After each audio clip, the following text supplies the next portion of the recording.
ശബരിമലയിലെ സ്വർണ്ണപ്പാളി വിവാദം കെട്ടടങ്ങുന്നില്ല. മുൻ Thiruvabharanam commissioner RG Radhakrishnan media വണ്ണോടൊപ്പം ചേരുകയാണ്. സാർ എപ്പോഴാണ് തിരുവാഭരണം കമ്മീഷണറായിട്ട് ജോയിൻ ചെയ്യുന്നത്? ഞാൻ 2019 ഓഗസ്റ്റ് മാസം 5-ാം തീയതിയാണ് ഞാൻ ചാർജ് എടുക്കുന്നത്. അപ്പോൾ ആ ചാർജ് എടുക്കുന്നതിന് മുമ്പേ തന്നെ ജൂലൈയിൽ ഈ ഓർഡർ ഇറക്കി. 5/7/2019 ബോർഡ് ഓർഡർ ഇറക്കി. ആ ഓർഡർ എന്ന് പറഞ്ഞാൽ ഇയാളുടെ അപേക്ഷയിന്മേൽ, ഈ ഉണ്ണികൃഷ്ണൻ പോറ്റി എന്ന് പറഞ്ഞ ആളിൻ്റെ അപേക്ഷയിന്മേൽ ഈ ദ്വാരപാലകരുടെ ഇത് സ്വർണം പൂശുന്നതിന് അനുവാദം കൊടുത്തും കൊണ്ടൊരു ഓർഡർ ഇറക്കി. ആ ഓർഡറിനകത്ത് പറയുന്നുണ്ട്, അതിനകത്തിരിക്കുന്ന ചെമ്പ് പാളികൾ, ഇപ്പം അതിനകത്ത് നേരത്തെ ഫിക്സ് ചെയ്ത് വെച്ചിരിക്കുന്ന ചെമ്പ് പാളികൾ ഇളക്കി, ചെമ്പെന്നേ പറയുന്നുള്ളൂ, സ്വർണ്ണമെന്നൊന്നും പറയുന്നില്ല, ചെമ്പ് പാളികൾ ഇളക്കി തൂക്കം നോക്കി അതിൻ്റെ നടപടിക്രമങ്ങളെല്ലാം പാലിച്ച് ഈ ഉണ്ണികൃഷ്ണൻ പോറ്റിയുടെ കയ്യിൽ ഏൽപ്പിക്കണം. അത് തിരുവാഭരണം കമ്മീഷണറുടെ സാന്നിധ്യത്തിലായിരിക്കണം എന്നും വ്യക്തമായിട്ട് പറയുന്നുണ്ട്. ആ ഏൽപ്പിക്കുന്ന സാധനം ചെന്നൈയിലെ സ്മാർട്ട് ക്രിയേഷൻസിൽ കൊണ്ടുപോയാണ് ഇത് ചെയ്തത്. അപ്പോൾ അത് സ്വർണം പൂശുന്ന സമയത്ത് തിരുവാഭരണം കമ്മീഷണറുടെ സാന്നിധ്യം ഉണ്ടായിരിക്കണം. പൂശി കഴിഞ്ഞ് കിട്ടുന്ന സാധനം ഉണ്ണികൃഷ്ണൻ പോറ്റി തിരിച്ചിവിടെ കൊണ്ടുവന്ന് ഏൽപ്പിക്കണം. അങ്ങനെയാണ് ഓർഡർ കൊടുത്തിരിക്കുന്നത് 5/7/2019. അതിൻ്റെ ആ ഓർഡറിൻ്റെ ബേസിലാണ് 19-ാം തീയതി 20-ാം തീയതി ആയിട്ട് ഈ സാധനം അവിടെ നിന്ന് ഇളക്കി കൊണ്ടുപോകുന്നത്. ജൂലൈയിൽ ഇളക്കി കൊണ്ടുപോകുന്നത്. അന്നൊന്നും ഞാൻ അവിടെ ഇല്ല. അത് കഴിഞ്ഞ് അടുത്ത മാസം 5-ാം തീയതി, ഓഗസ്റ്റ് 5-ാം തീയതിയാണ് ഞാൻ പ്രവേശിക്കുന്നത്. അപ്പോഴും ഞാൻ ഈ വിവരങ്ങളൊന്നും അറിയുന്നില്ല. അപ്പോൾ അതായത് ശബരിമല എന്ന് പറഞ്ഞാൽ പത്തനംതിട്ട ഡിസ്ട്രിക്റ്റിൽ ഉള്ള ഒരു അമ്പലമാണ്.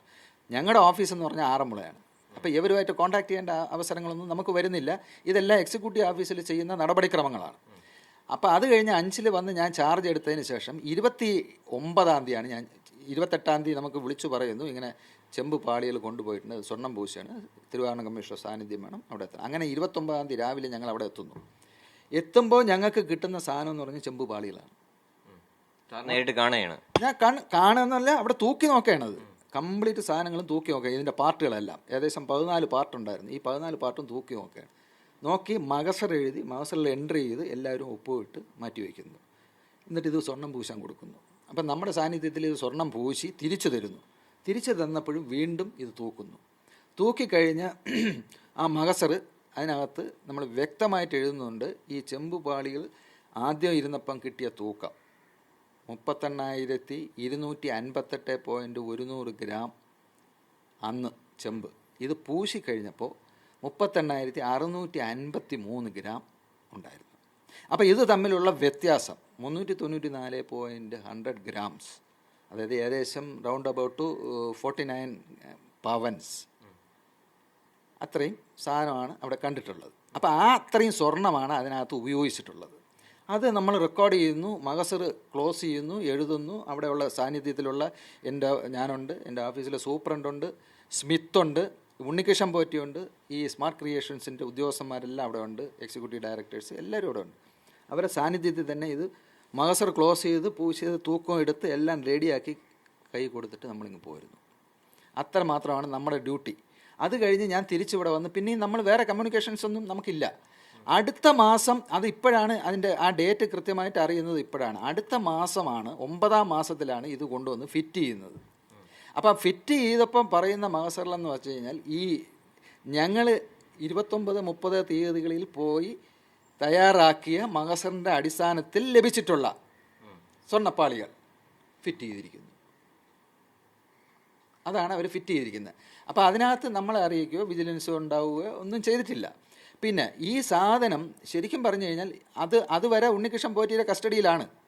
ഇത്രയും നാൾ പുള്ളിയുടെ കയ്യിൽ എങ്ങനെ ഇരുന്നു? അതാണ് ഈ ജൂലൈ 19-നും 20-നും ഇളക്കിയെടുത്ത സാധനം 29 വരെ എങ്ങനെ എവിടെ പോയി എന്നുള്ളതിനെ കുറിച്ച് അനിശ്ചിതത്വം നിലനിൽക്കുകയാണ്.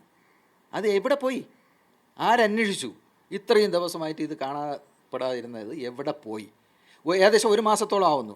അപ്പോൾ ഈ 1 മാസം കഴിഞ്ഞാണ് ഞങ്ങളുടെ അവിടെ ചെല്ലാൻ പറഞ്ഞ്. അന്ന് പോയപ്പോൾ ഈ സാധനം അവിടെ കൊണ്ട് ഒരുക്കി അതെല്ലാം റെഡിയാക്കി കൊടുത്തതിന് ശേഷം തന്നെ.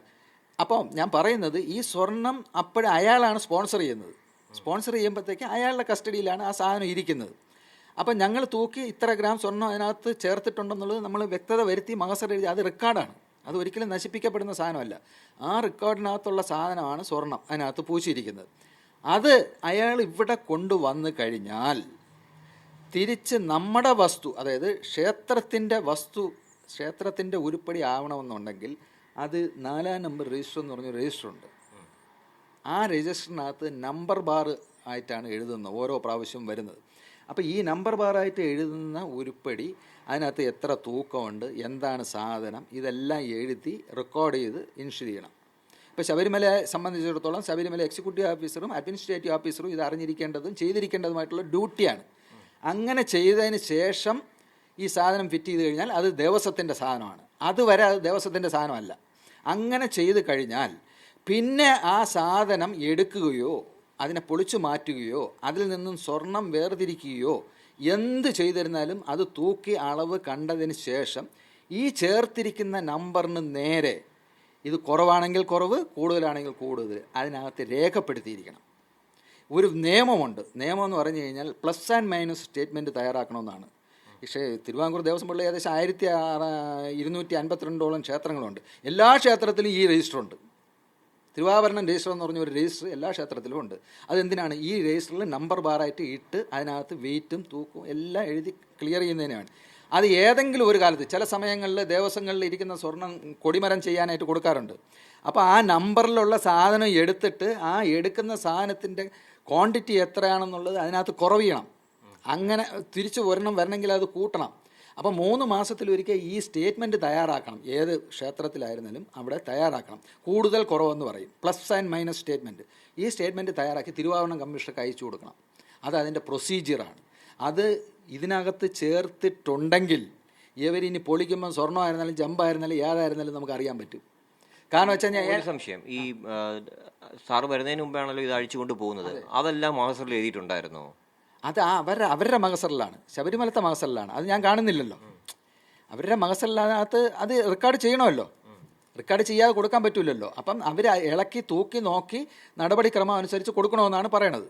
അപ്പം അത് ആ താനം ഇളക്കിയതിന് ശേഷം അത് തൂക്കിയിട്ടുണ്ടാവണം. തൂക്കി അതിൻ്റെ വെയിറ്റ് എടുത്തിട്ടായിരിക്കാം ഇത് കൊടുത്തിട്ടുള്ളത്. അത് ചെമ്പെന്നാണ് പറഞ്ഞിരിക്കുന്നത്. അവിടെയാണ് ഈ പ്രശ്നം. അത് ചെമ്പായിരുന്നോ സ്വർണ്ണമായിരുന്നോ എന്നുള്ളതാണ് ഇവിടുത്തെ ഇഷ്യൂ. അപ്പോൾ അത് അന്ന് ഈ മല്ലയ്യ ചെയ്തപ്പോഴും അത് റെക്കോർഡ് ചെയ്യണമായിരുന്നു. മല്ലയ്യ ചെയ്തപ്പോഴും ഇത്ര ഗ്രാം അല്ലെങ്കിൽ ഇത്ര കിലോ സ്വർണം ഇതിനു വേണ്ടി ഉപയോഗിച്ചിട്ടുണ്ട്, അത് ദേവസ്വത്തിൻ്റെ വസ്തുവാണ്. അത് ഈ 4-ാം നമ്പർ രജിസ്റ്ററിൽ എൻട്രി ചെയ്യണം. എൻട്രി ചെയ്ത് കഴിയുമ്പോൾ ഇത് എപ്പോഴെങ്കിലും പൊളിച്ചിരുന്നാലും അത് തൂക്കി നോക്കി വെയിറ്റ് ചെമ്പിൻ്റെയും സ്വർണ്ണത്തിൻ്റെയും തമ്മിലുള്ള ഡിഫറൻസ് എടുക്കുമ്പോൾ നമുക്ക് അറിയാൻ പറ്റും കുറവ് എത്ര കൂടുതൽ എത്ര. അത് എന്താണ് വ്യക്തത വരാതെ പോയത്? കാരണം യഥാർത്ഥം ഇത് ചെമ്പായിരുന്നോ അല്ലെങ്കിൽ സ്വർണ്ണമായിരുന്നോ എന്തെന്ന് ഒരു കാര്യത്തിൽ ഇപ്പോഴും വ്യക്തത വന്നിട്ടില്ലായിരുന്നു. വ്യക്തത വരാത്തതുകൊണ്ട് രജിസ്റ്റർ പരിശോധിക്കണം. അവിടുത്തെ രജിസ്റ്റർ പരിശോധിക്കണം. രജിസ്റ്ററിൽ എൻട്രി ഉണ്ടെന്നുണ്ടെങ്കിൽ ഒരു അവ്യക്തതയും ഇല്ല. രജിസ്റ്ററിൽ മല്ലയ്യ പൂശിയിട്ടുണ്ടെങ്കിൽ ആ പൂശിയ സ്വർണത്തിൻ്റെ സാധനം ഇതിനകത്ത് കാണുമല്ലോ. ഐറ്റം ബാറായിട്ടാണ് നമ്മൾ എഴുതുന്നത്.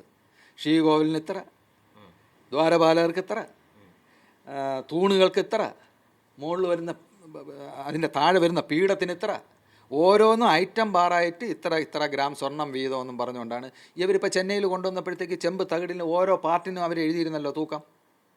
തിരിച്ച് നമ്മൾ സ്വർണം പൂശിയതിന് ശേഷം ഓരോ പാർട്ടിനും ഇത്ര സ്വർണം വ്യത്യാസം വന്നിട്ടുണ്ട്. 4 കിലോ കുറഞ്ഞിട്ടുണ്ടെന്നാണ് ഹൈക്കോടതി പറയുന്നത്.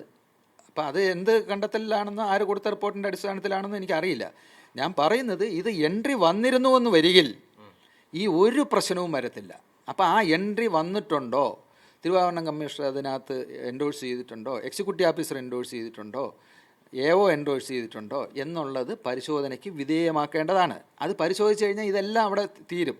അത് ചെയ്തിട്ടില്ലെങ്കിൽ, ആ എൻട്രി ആ ബുക്കിനകത്ത് ചെയ്തിട്ടില്ലെങ്കിൽ ഗുരുതരമായ വീഴ്ചയാണ്. ഈ ഉണ്ണികൃഷ്ണൻ പോറ്റിയെ കൊടുത്തു വിട്ടത് തന്നെ അന്നത്തെ ഭരണസമിതിയുടെ വീഴ്ചയില്ല. അങ്ങനെ കൊടുത്തു വിടാമോ ഒരാൾ? അതും 1 മാസം കാണാനില്ല ഈ സാധനം, എന്നിട്ടാണ് ചെന്നൈയിൽ എത്തുന്നത്, സാർ അറിയുന്നത്. അത് കൊടുത്തു വിടാൻ പാടില്ലെന്നുള്ളതാണ് ഞാൻ ഇന്ന് നേരത്തെ പറഞ്ഞ സ്റ്റാറ്റ്യൂട്ട് ആക്കിയിട്ടുള്ള ഓർഡറാണ്. ഒരു സാധനം പൊളിച്ചു കഴിഞ്ഞാൽ അത് ക്ഷേത്ര പരിസരത്ത് വെച്ചേ ചെയ്യാൻ പാടുള്ളൂ എന്നുള്ളത് ഓർഡർ സ്റ്റാറ്റ്യൂട്ട് ആക്കിയിട്ടുള്ളതാണ് മാനുവലിൽ. ആ സ്റ്റാറ്റ്യൂട്ടറി ഓർഡറിനെ ഒരു എക്സിക്യൂട്ടീവ് ഓർഡർ കൊണ്ട് മാറ്റിയെടുക്കാൻ പറ്റില്ല. പറഞ്ഞ് മനസ്സിലായില്ലേ? ആ എക്സിക്യൂട്ടീവ് ഓർഡർ കൊടുത്തത് ആരാണ്? ബോർഡാണ്. അപ്പോൾ ബോർഡിന് ഇതിനകത്ത് ഉത്തരവാദിത്വം ഇല്ലേ? ഉണ്ട്. ബോർഡ് അത് നോക്കണമായിരുന്നു. ഇങ്ങനെ ഒരു ഓർഡർ ഉണ്ടോ, ഇത് കൊണ്ടുപോകാൻ പ്രൊവിഷൻ ഉണ്ടോ. അപ്പോൾ അത് അങ്ങനെ ഒരു ഓർഡർ നിലനിൽക്കുമ്പോൾ അല്ലെങ്കിൽ ആ ഓർഡറിനെ അമെൻഡ് ചെയ്യണം. അമെൻഡ് ചെയ്തിട്ട് സാധനം കൊടുത്തു വിടാം. നീ നേരത്തെ പറഞ്ഞില്ലേ, റൂൾ ഉണ്ടാക്കി, റിക്രൂട്ട്മെൻറ്റ് റൂൾ ഉണ്ടാക്കി, ബോർഡുകാരുടെ കാലാവധി കുറയ്ക്കുകയും കൂട്ടുകയും ഒക്കെ ചെയ്തു. അപ്പോൾ ഇതിനെല്ലാം അമെൻഡ് ചെയ്തിട്ടുണ്ട് റൂള്. ഒന്നുകിൽ ഓർഡിനൻസ് കൊണ്ടുവരും, അല്ലെങ്കിൽ നിയമസഭ പാസ്സാക്കിയെടുക്കും. അങ്ങനെ കൊണ്ടുവരുന്നത് വന്നാൽ മാത്രമേ ഈ നമ്മുടെ റൂളിൽ മാറ്റം വരുത്താൻ പറ്റുള്ളൂ, ആക്റ്റിൽ മാറ്റം വരുത്താൻ പറ്റുള്ളൂ. അതാണ് ജിയോ ആയിട്ട്, സെപ്പറേറ്റ് ജിയോ ആയിട്ട് ഇറക്കുന്നത്. അപ്പം അങ്ങനെ ഒരു സാധനമാണ് ഇവിടെ ഇരിക്കുന്നത്, അത് നിലനിൽക്കുകയാണ്. അത് നിലനിൽക്കുമ്പോൾ ഒരു എക്സിക്യൂട്ടീവ് ഓർഡർ എങ്ങനെ ഇറക്കും? അത് മാത്രമല്ല, ഒരു വ്യക്തിയിലയിൽ ഇത് കൊടുത്തു വിടാനായിട്ട് എങ്ങനെ പറയും? ഈ പീഡം സംബന്ധിച്ച് എന്തെങ്കിലും അറിവുണ്ടായിരുന്നോ? പീഡത്തിനെ കുറിച്ച് ഒരു അറിവുമില്ല. കാരണം ഇങ്ങനെ ഒരു പീഡം കൊടുത്തതായിട്ട് ഇപ്പോൾ വാർത്തകളിൽ വന്നപ്പോഴാണ് ഞാൻ അറിയുന്നത്. ഇയാൾ എന്തിന് ഈ അഡീഷണൽ പീഡം കൊടുത്തിട്ട് സൂട്ടാവാതെ വന്നപ്പോൾ എടുത്തുകൊണ്ട് പോയി. പോട്ടെ, അത് ദേവസ്വത്തിന് വന്നിട്ടില്ല. കാരണം വെച്ച് കഴിഞ്ഞാൽ കൊടുക്കാത്ത ഒരു സാധനമാണ് അയാൾ എടുത്തുകൊണ്ട് പോയത്. അപ്പോൾ അത് അയാളെ കയ്യിലിരിക്കുന്ന സാധനമാണ്. അപ്പോൾ ഇത് എൻട്രി ചെയ്തിട്ടില്ലെങ്കിലും ഇത് സ്വീകരിച്ചിട്ടില്ലെങ്കിലും നമ്മളെ കയ്യിൽ വന്നിട്ടില്ല. അപ്പോൾ അതിനെക്കുറിച്ച് വറീഡാവേണ്ട കാര്യമില്ല പീഡം. കാരണം പീഡം നമ്മളെ കയ്യിൽ വന്നിട്ടില്ല. നമ്മളെ കയ്യിൽ വന്ന് നമ്മുടെ സാധനം ആവണമെങ്കിൽ ഞാൻ പറഞ്ഞില്ലേ, രജിസ്റ്ററിൽ എൻട്രി ചെയ്യണം. എൻട്രി ചെയ്ത് നമ്മൾ ശരി, എൻട്രി ചെയ്തതിന് ശേഷമാണ് അവൻ എടുത്തുകൊണ്ട് പോയെങ്കിൽ അയാൾ മോട്ടിച്ചുകൊണ്ട് പോയെന്ന് പറയാം. ഇല്ലെങ്കിൽ എങ്ങനെ മോട്ടിച്ചുകൊണ്ട് പോയെന്ന് പറയും? എൻട്രി ചെയ്തിട്ടില്ലെങ്കിൽ നമ്മുടെ സാധനം വന്നിട്ടില്ല. Thiruvabharanam register is the authentic register. അതാണ് ഏറ്റവും ആധികാരികമായിട്ടുള്ള ഒരു രജിസ്റ്റർ എന്ന് പറയുന്നത്. അതിനകത്ത് ഏത് സാധനവും ചേർത്തിരിക്കണം. ഇപ്പോഴും സംശയം വരുന്നത് ഈ പാളികൾ യഥാർത്ഥത്തിൽ അന്ന് സ്വർണ്ണമായിരുന്നോ അതോ ചെമ്പായിരുന്നോ എന്നുള്ളതിലാണ് ഒരു കൺഫ്യൂഷൻ നിലനിൽക്കുന്നത്. അതാണ് ഞാൻ പറഞ്ഞത്, ഈ രജിസ്റ്ററിനകത്ത് എൻട്രി ചെയ്തിരുന്നെങ്കിൽ ആ പ്രശ്നം വരൂലായിരുന്നു എന്ന് പറഞ്ഞത്. എൻട്രി ചെയ്യണമെന്നുള്ളത് നിയമമല്ലേ? എൻട്രി ചെയ്യണമെന്നുള്ളത് നിയമമല്ലേ? അപ്പോൾ നേരത്തെ പത്മകുമാർ പ്രസിഡന്റ് പറഞ്ഞതുപോലെ ഉദ്യോഗസ്ഥരാണ് അത് നോക്കേണ്ടത്, എല്ലാ കാര്യങ്ങളും ചെയ്യേണ്ടത്. ഉദ്യോഗസ്ഥരുടെ അറിവില്ലായ്മ കൊണ്ടായിരിക്കാം എന്ന് പൂർണ്ണമായിട്ട് പറയാൻ പറ്റില്ല. ഉദ്യോഗസ്ഥർ ഇത് പാസ്സായിട്ട്, ഈ പരീക്ഷ പാസ്സായിട്ടാണ് പ്രൊമോഷൻ കിട്ടി മുകളിലോട്ട് വരുന്നത്. അവിടുത്തെ ഒരു എക്സിക്യൂട്ടീവ് ഓഫീസറോ അല്ലെങ്കിൽ അഡ്മിനിസ്ട്രേറ്റീവ് ഓഫീസറോ ഇത് അറിഞ്ഞൂടാ എന്ന് പറയുന്നത് ശരിയല്ല. അത് പ്രധാനപ്പെട്ട ഒരു സാധനം, അത് സ്വർണ്ണമായിട്ട് വരുന്ന സാധനം. ആ ഒരു സാധനം ഈ ബുക്കിനകത്ത് 4-ാം നമ്പർ രജിസ്റ്ററിനകത്ത് എൻട്രി ചെയ്യണമെന്നുള്ള ഒരു അജ്ഞത ഒരിക്കലും അംഗീകരിക്കാൻ പറ്റുമോ? അത് ചേർത്തിരുന്നെങ്കിൽ ഈ പ്രശ്നം വരില്ലായിരുന്നു. അവിടെയാണ് ഈ പ്രശ്നം. അത് ചേർക്കണമായിരുന്നു, അത് ചേർത്തില്ല. അതായിരിക്കാം ഇതിൻ്റെ പ്രശ്നത്തിന് ഏറ്റവും കാരണം. നിങ്ങൾ പറഞ്ഞതുപോലെ ഈ സ്വർണ്ണമല്ല ചെമ്പായിരുന്നു എന്ന് പറയണമെന്നുണ്ടെങ്കിൽ ആ രജിസ്റ്ററിൽ എൻട്രി ഇല്ലാത്തതുകൊണ്ടായിരിക്കാം അതങ്ങനെ വരുന്നത്. അവർക്ക് ക്ലാരിഫൈ ചെയ്യാൻ പറ്റുന്നില്ല. രജിസ്റ്റർ പരിശോധിച്ചാലല്ലേ സ്വർണ്ണമാണോ ചെമ്പാണോ എന്ന് അറിയാൻ പറ്റുള്ളൂ. രജിസ്റ്ററിനകത്ത് എൻട്രി ഇല്ല. സാറ് കാണുമ്പോൾ അത് ചെമ്പാണ്. എനിക്ക് എൻ്റെ മുമ്പ് കൊണ്ടുവച്ചിരിക്കുന്നത് ചെമ്പാണ്. അത് ഞങ്ങൾ റെക്കോർഡ് ചെയ്തിട്ടുണ്ട്, മാസ്റ്ററുണ്ട്, മാസ്റ്ററിൽ വ്യക്തമായിട്ട് എഴുതിയിട്ടുമുണ്ട്. അതാണ് എനിക്ക് പറയാനുള്ളത്. എന്തായാലും 2019 ക്ഷേത്രം തിരുവിതാംകൂർ ദേവസ്വം ഭരണസമിതിയിലേക്ക് തന്നെയാണ് പല കാര്യങ്ങളും വിരൽ ചൂണ്ടുന്നത്. അവർക്ക് പറ്റിയിട്ടുള്ള പല വീഴ്ചകളുമാണ് മുൻ തിരുവാഭരണം കമ്മീഷണർ ഇപ്പോൾ മീഡിയ വണ്ണോട് ചൂണ്ടിക്കാട്ടിയത്. ക്യാമറ പേഴ്സൺ രാജീവ് രാജേന്ദ്രനോടൊപ്പം RB സനു, മീഡിയ വൺ.